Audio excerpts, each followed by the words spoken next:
Assalamualaikum warahmatullahi wabarakatuh. Kali ini kami melakukan liputan pengajian muslim, kamus pengajian muslim yang dilaksanakan oleh MUI Muhammad ibni Abdillah wa ya qari kitabillah Muhammad.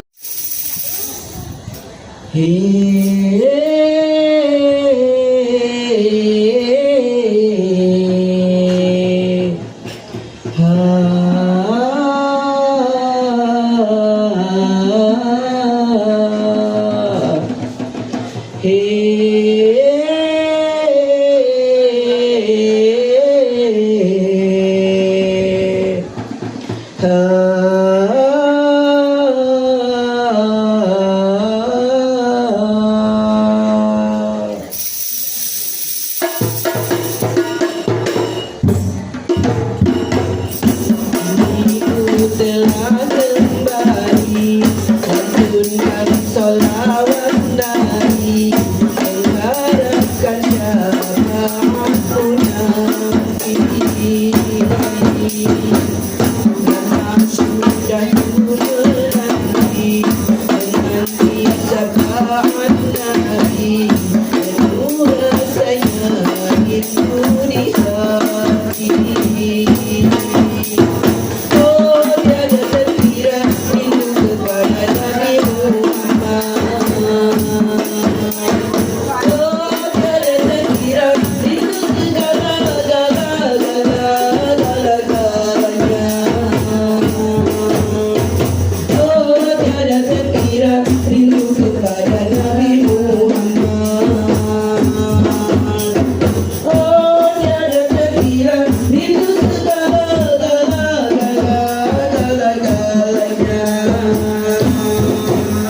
membawa kebenaran, menjaga kezaliman.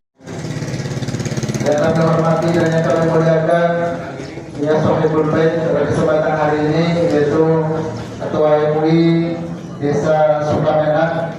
Yang kami hormati dari pimpinan kecamatan, yang dalam hal ini alhamdulillah hadir juga ada Pak Babinsa, ada Pak Sekcam, hadir di tengah-tengah kita. Mungkin para desa yang mungkin hadir pada kesempatan hari ini, baik RT RW maupun dari unsur desa Sukamenak yang hadir pada kesempatan di pagi hari ini. Yang kami hormati selaku Ketua MUI Kecamatan Margahayu, para Ketua MUI Desa Kecamatan Margahayu, dan tentunya Bapak Ibu sekalian, para jamaah di masjid, disyukurkan Allah Subhanahu wa Ta'ala yang mana dengan izin Allah, alhamdulillah pada kesempatan hari ini kita sama-sama bisa hadir di tempat yang mudah-mudahan penuh dengan keberkahan ini, dan tentunya mudah-mudahan berkumpulnya kita di sini senantiasa mendapatkan ridho dari Allah Subhanahu wa Ta'ala. Salawat dan salam kita sampaikan, kita sanjungkan kepada beliau, junjungan kita Nabi Muhammad Sallallahu Alaihi Wasallam yang senantiasa kita harapkan dan kita nantikan syafaatnya di yaumul qiyamah kelak. Bapak yang kami hormati pula Sohibul Bait, tuan rumah di masjid, lainnya kita menjadi tambah saudara. Ibu-ibu dan bapak yang dimuliakan Allah Subhanahu wa Ta'ala, pada kesempatan pagi hari ini saya selaku MC untuk menyampaikan beberapa susunan acara di kesempatan pagi hari ini. Yang pertama pembukaan, yang kedua adalah pembacaan ayat suci Al-Quran, yang ketiga adalah sambutan-sambutan, yang selanjutnya daun salam, tapi daun gedang. Daun salam, tapi sih marahnya. Kemudian ini yang saya panggil.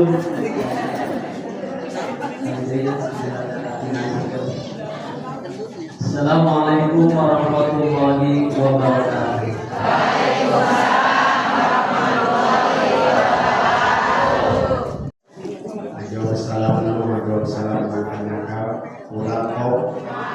Biasa kali ini, tadi upaya kali biasa kali ini. Assalamualaikum warahmatullahi wabarakatuh.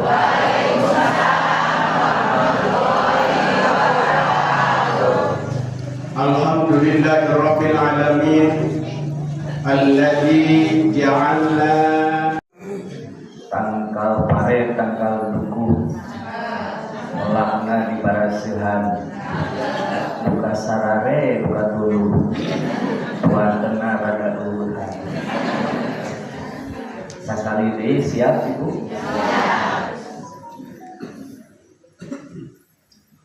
daun pare daun gedang ngalana diperhatikan menawi atas haludan suadana dan tarikan. Assalamualaikum warahmatullahi wabarakatuh. Waalaikumsalam warahmatullahi wabarakatuh. Kerupuk kompak daun kesemak. Kompak nama kompak tapi sih kan apa?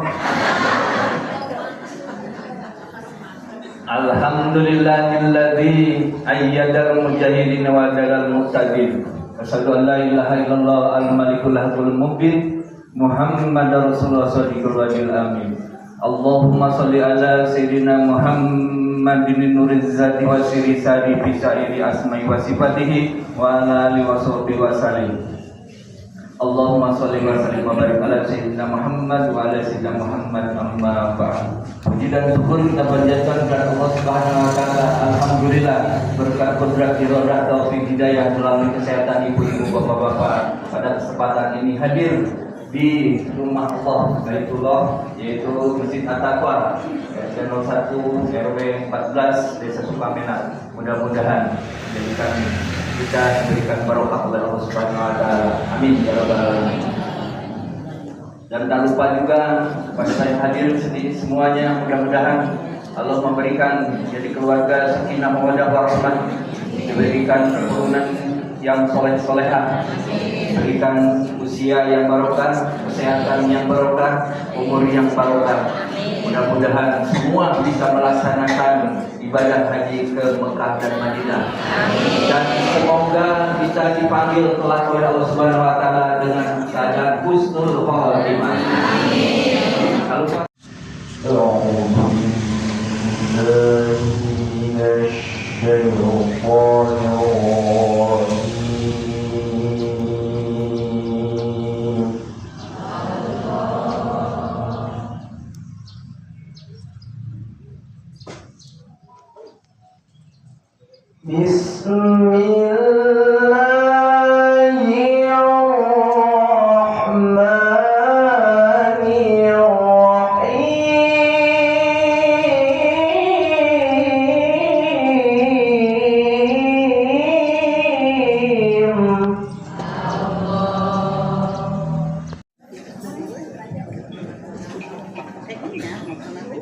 Assalamualaikum warahmatullahi wabarakatuh.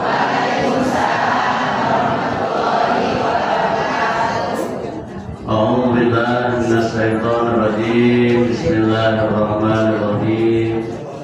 Alhamdulillahi wassalamun ala ibadiyalladzina astafa. Alhamdulillahilladzi faddalana ala katsirin min ibadihi mu'minin. Allahumma salli ala sayyidina Muhammadin nabi rahmah wa syafi'il ummah wa baligh nubuwwati wa risalah wa ja'alna ashabal qiyadi wa halihi ummah marjuqina bi sihhati wa salamati wa sa'adah wa rabitati bid-din wa najwa ala alihi wa sahbihi wa sallim. Allahumma inna nas'aluka ilman nafi'an wa amalan mutaqabbalan wa rizqan wasi'an halalan thayyiban. Rabbi ishrah li sadri wa yassir li amri wa hlul 'uqdatam min lisani yafqahu qawli. Allahumma akrimna bi nuril fahmi wa ahrizna min dhulumatil wahmi wa ftah 'alaina bi ma'rifatil ilmi wa sahhil lana abwaaba fadlika wa irhamil malaikatil muqarrabin bi rahmatika ya arhamar rahimin.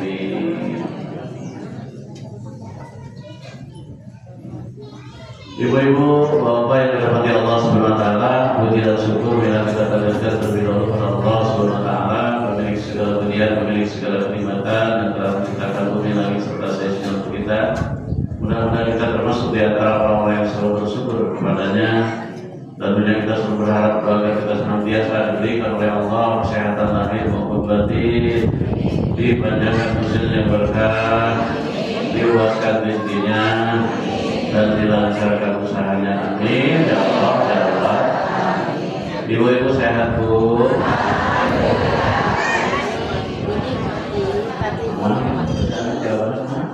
Alhamdulillah.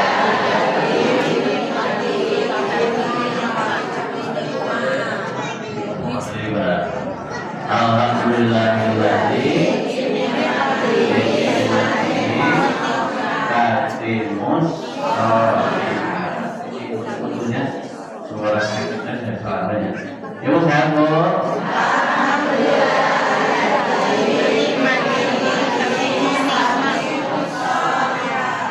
Ayo bapak-bapak pulang. Bapak sehat Pak?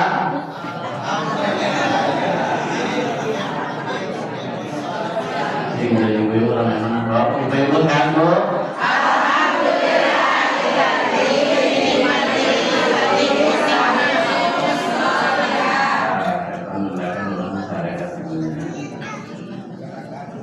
Alhamdulillah,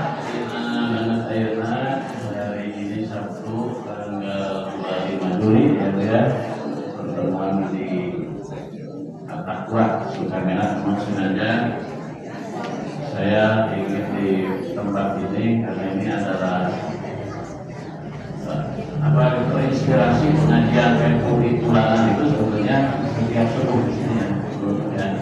Nah, di Aman juga banyak di Nanda.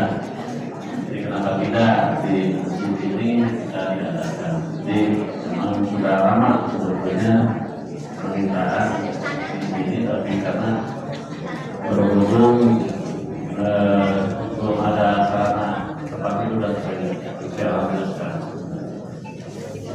Seperti biasa kajian tafsir sekarang Bu, emang Bu, surat apa Bu?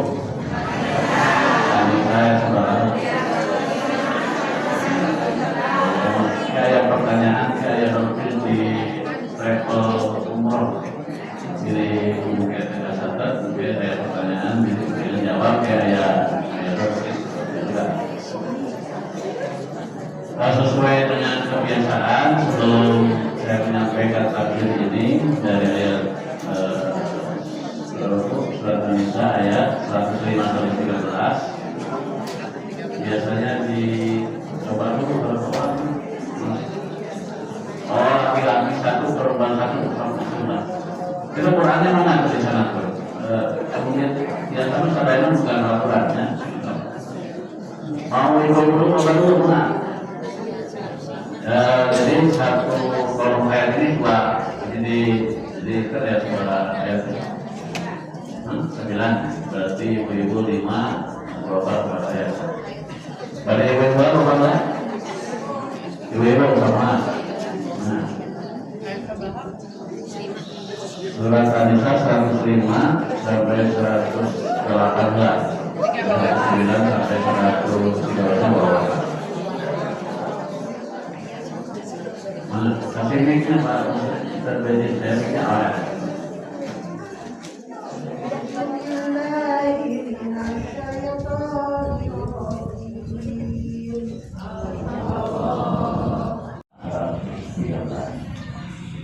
Jadi Allah memberikan kemuliaan kepada ibu perempuan sampai harus surat khusus An-Nisa. Surat dari bapak-bapak ada syaratnya ayat sedikit. Jadi ibu benar-benar tapi alhamdulillah ibu ada. Surat An-Nisa ini diturunkan di Madinah. Jadi sebagaimana saya berikan penjelasan sebelumnya, Al-Quran itu dibagi dua tempat turunnya, ada di Mekah, ada di Madinah. Jadi sesuai dengan turunnya Al-Quran 22 tahun, 2 bulan, 22 akhirnya 3 tahun. Jadi masa 23 tahun itu dibagi dua, jadi 10 tahun kurang lebih di Mekah, Al-Quran itu mulai dibacakan. Kemudian di Madinah ada 13 tahun. Nah, di Madinah ini turunlah surat An-Nisa. Makanya surat An-Nisa ini termasuk surat yang paling besar kedua. Surat dan ayatnya itu setelah surat Al-Baqarah. Makanya disebut dalam bahasa ini disebut Nisa itu adalah An-Nisa Ul-Kubra, surat yang paling besar dengan mengubah tuntas terhadap perempuan.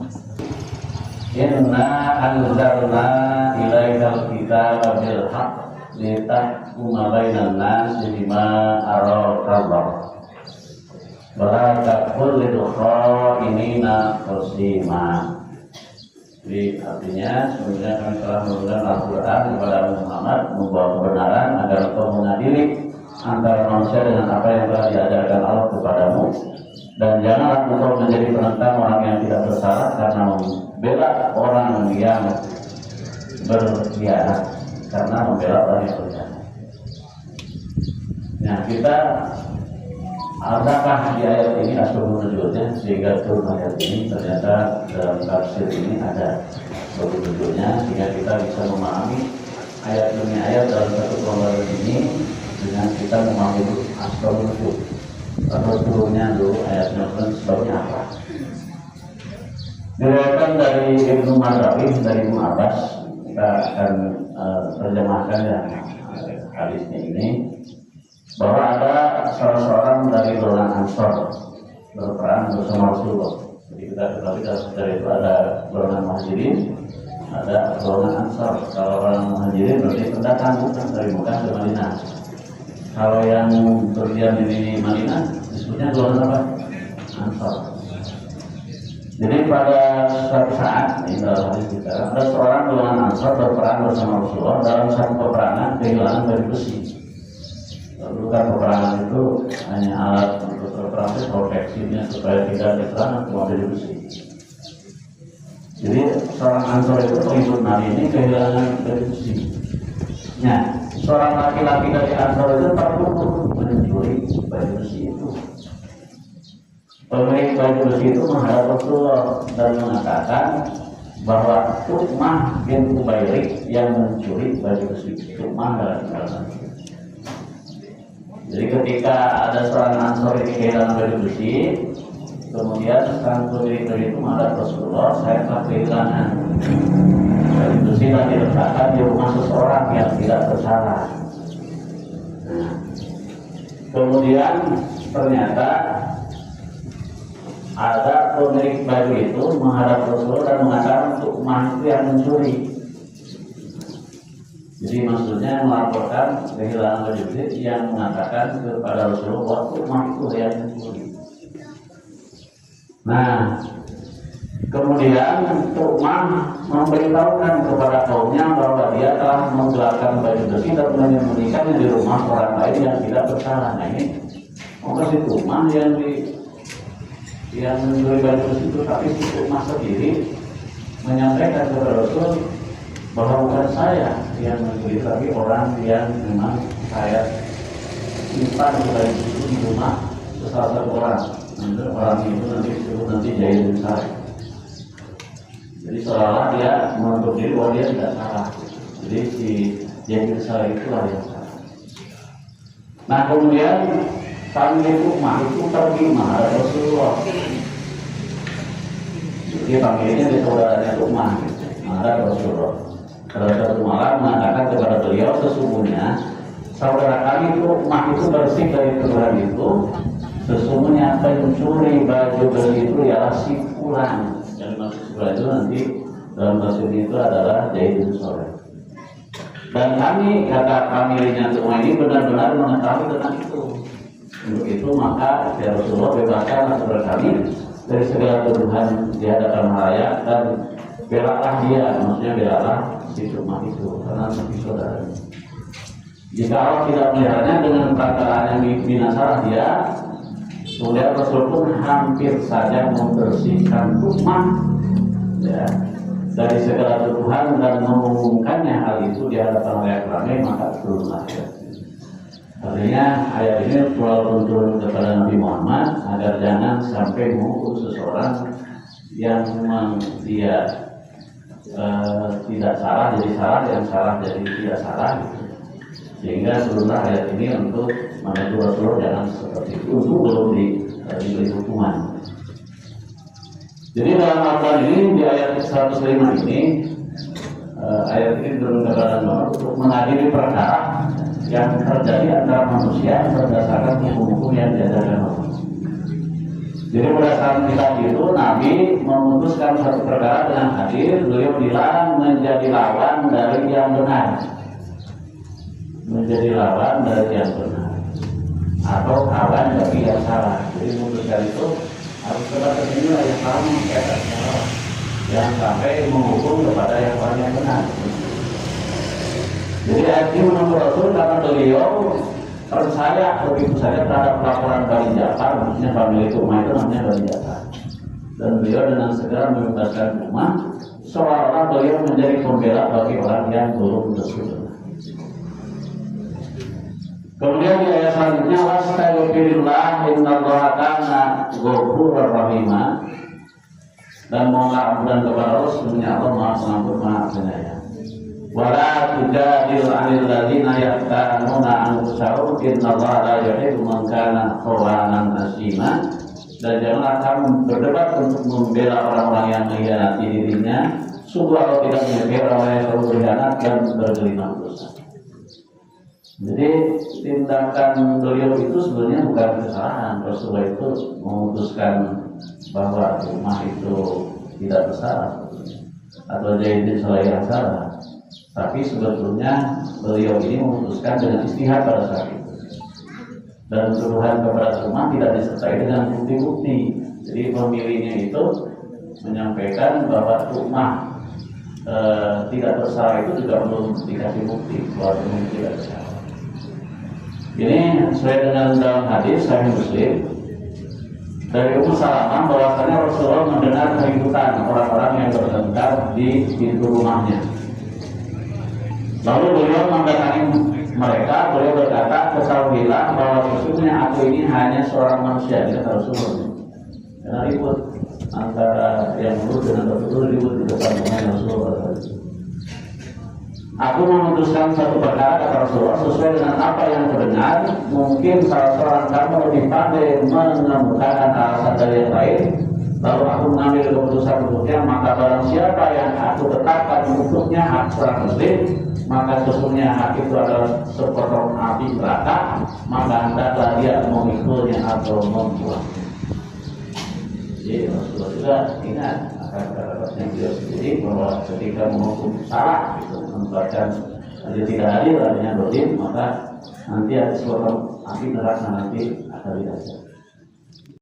Era digital yang hari ini sangat luar biasa sekali. Tapi kemudian di situ pada ayat tersebut Allah mengingatkan kepada kita dan kita menjadi tamparan keras buat kita semuanya. Jangan sampai kita termasuk orang-orang yang demikian. Kalau diibaratkan bahwa apa yang kemudian disampaikan tadi kalau begitu seperti wasit. Kalau wasit di tengah pertandingan sepak bola kemudian dia mendukung meskipun timnya tim dia, tim kesayangannya dia. Tapi kalau dia memihak daripada satu kubu yang kemudian menjadi tim kesayangannya, maka pertandingan yang ada di lapangan itu akan kacau. Nah, maka dalam hal ini menjadi tamparan buat kita semuanya bahwa kita tidak boleh mendukung sebuah kezaliman meskipun dibalut dengan sedemikian rupa baiknya. Kelihatannya bagus dari luar, tampak dari luar, tapi kalau itu merupakan kezaliman, kata Allah Subhanahu wa Ta'ala, itu merupakan sebuah pengkhianat sejati. Orang yang kemudian melakukan sebuah dukungan terhadap kezaliman disebutnya sebagai pengkhianat sejati. Maka kita tidak boleh menjadi orang-orang yang semacam tadi disebutkan. Artinya kita harus tahu bahwa itu kebenaran yang harus didukung. Kalau itu merupakan suatu kesalahan, harus kita kemudian jadikan sebagai bahan bahwa itu sesuatu kesalahan, ya harus disampaikan salah. Tidak boleh kemudian karena itu yang melakukan kesalahannya kerabat kita, yang melakukan kezalimannya adalah orang terdekat kita, maka kita seolah-olah menutup mata kita. Itu tidak boleh. Jadi tadi ayat tersebut mengingatkan kepada kita semuanya, jangan sampai kita menutup mata kepada kezaliman, meskipun yang melakukan kezaliman itu adalah kerabat kita, keluarga kita, orang terdekat kita. Dan kita juga harus mengatakan itu sesuatu yang benar, meskipun tadi pahit rasanya mungkin. Maka sekali lagi bahwa di era zaman digital hari ini, kita gunakan jari kita untuk senantiasa bijaksana dalam melakukan sesuatu. Karena hari ini adalah bukan eranya mulut, tetapi eranya jari kita. Dimana ketika jari mengatur sesuatu, maka itu akan menjadi sesuatu yang kemudian akan berdampak pada mungkin bahkan seluruh masyarakat di tengah-tengah kita. Artinya harus hati-hati dengan jari kita hari ini, karena di era digital hari ini berita hoax di mana-mana itu karena jari kita. Berita yang tersebar di mana-mana itu kemudian menjadi satu berita yang kemudian bahkan bisa menjadi fitnah bagi orang lain, itu bisa berawal dari jari kita. Harus hati-hati, sekali lagi jangan sampai kemudian jari kita menjadi jari yang tidak bijaksana dalam mengungkapkan sesuatu. Kemudian jari ini harus kita gunakan menjadi jari yang baik, karena kemudian jari ini akan menjadi satu penentu juga bagaimana kemudian tataran masyarakat, tataran sosial di tengah-tengah kita ini akan bagaimana, tergantung bagaimana jari kita.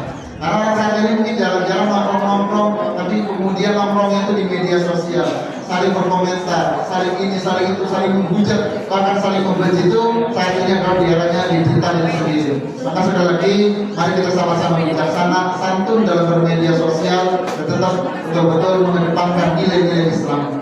Mari kita sama-sama tutup dengan mendapatkan atau mengharapkan keberkahan dari acara yang kita laksanakan hari ini. Mudah-mudahan senantiasa ada dalam keberkahan